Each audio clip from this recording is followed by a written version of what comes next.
श्रीरामपूर विधानसभा मतदारसंघामध्ये महाराष्ट्र स्वराज्य पक्षाचे उमेदवार जितेंद्र तोडणे हे निवडणुकीच्या रिंगणात आहेत। आपण जाणून घेणार आहोत त्यांच्याकडून की इथं श्रीरामपूर विधानसभा मतदारसंघामध्ये आतापर्यंत बरेच आरोप प्रत्यारोप सुरू आहेत। आपण त्याविषयी त्यांच्याशी जाणून घेणार आहोत की त्यांचं पुढचं विजन काय असणार आहे, श्रीरामपूर तालुक्याच्या विकासाच्या विषयी काय असणार आहे हे आपण जाणून घेणार आहोत। जिते भाऊ नमस्ते। नमस्ते, जय शिवराय, जय भीम। तुम्ही निवडणुकीच्या रिंगणात उभे आहात श्रीरामपूर विधानसभेचा, तर मराठा आरक्षणचा विषय खूप महत्वाचा विषय मानला जातो। संभाजीराजे भोसले तसेच जरांगे पाटलांच्या तिथं प्रत्येक वेळेस पाहायला मिळाले। तर मराठा आरक्षणासाठी तुम्ही जर निवडून आलात तर तुम्ही काय ठोस पावलं?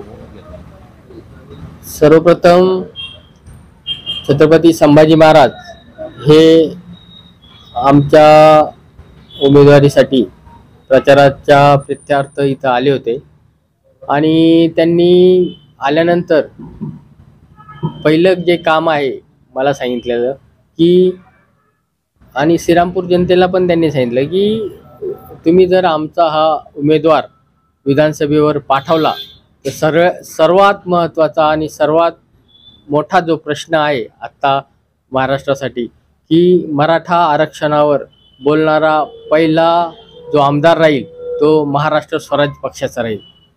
आजपर्यंत श्रीरामपूर विधानसभा मतदारसंघामध्ये छत्रपती शिवाजी महाराजांचे स्मारक असो किंवा श्रीरामपूर जिल्हा असो, याचे फक्त मते मिळवण्यासाठी सगळ्याच उमेदवारांनी आजपर्यंत भांडवल केले आहे। याबद्दल आपलं काय मत आहे? निवडणुकीच्या दरम्यान आरोप प्रत्यारोप हे होत असतात, परंतु साहेब एखाद्या गोष्टीचं भांडवल करून त्यावर निवडणूक लढवली जात नाही। मी आणि महाराज आमचे संभाजीराजे हे रॅलीमधून जात असताना आम्ही डॉक्टर बाबासाहेब आंबेडकरांच्या पुतळ्याला हार घातला।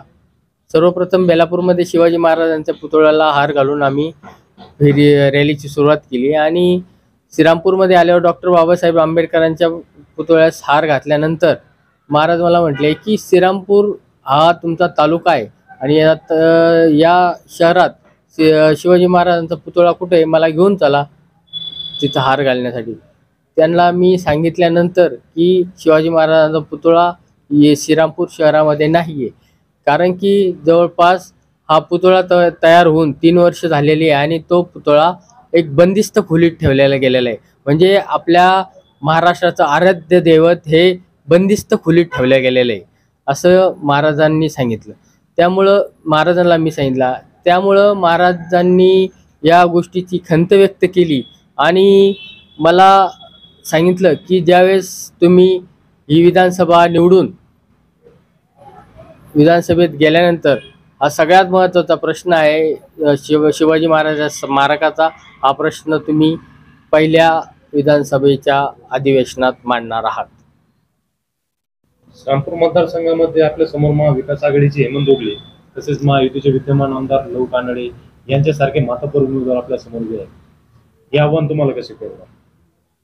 साहेब, तुम्ही जे विरोधी पक्षांच्या नेत्यांची नावं घेतले हे दोन्ही उमेदवार माझ्यासाठी पाहुणे आहेत आणि हे पाहुणे काही काळासाठी श्रीरामपूर तालुक्यात किंवा श्रीरामपूर विधानसभेत थांबणार। यांचं कोणतंही आव्हान आम्हाला, आमच्या स्वराज्य पक्षाला असो, आमच्या प्रहार जनशक्ती पक्षाला असो किंवा स्वाभिमानी शेतकरी संघटनेला असो, याचं आव्हान, या दोन्ही नेत्यांचं आव्हान आम्हाला वाटत नाही। कारण की तुम्ही झपाटलेला पिक्चर पाहिला असेल साहेब, त्या झपाटलेल्या पिक्चरमध्ये एक तात्या विंचूचं पार्सल अमेरिकेतून पाठवलं होतं आणि श्रीरामपूरला ते पार्सल श्रीगोंद्याहून आले। तर आपली जनता ज्ञात आहे, त्यांना त्यांचा मतदानाचा हक्क बजावण्याचा अधिकार आहे।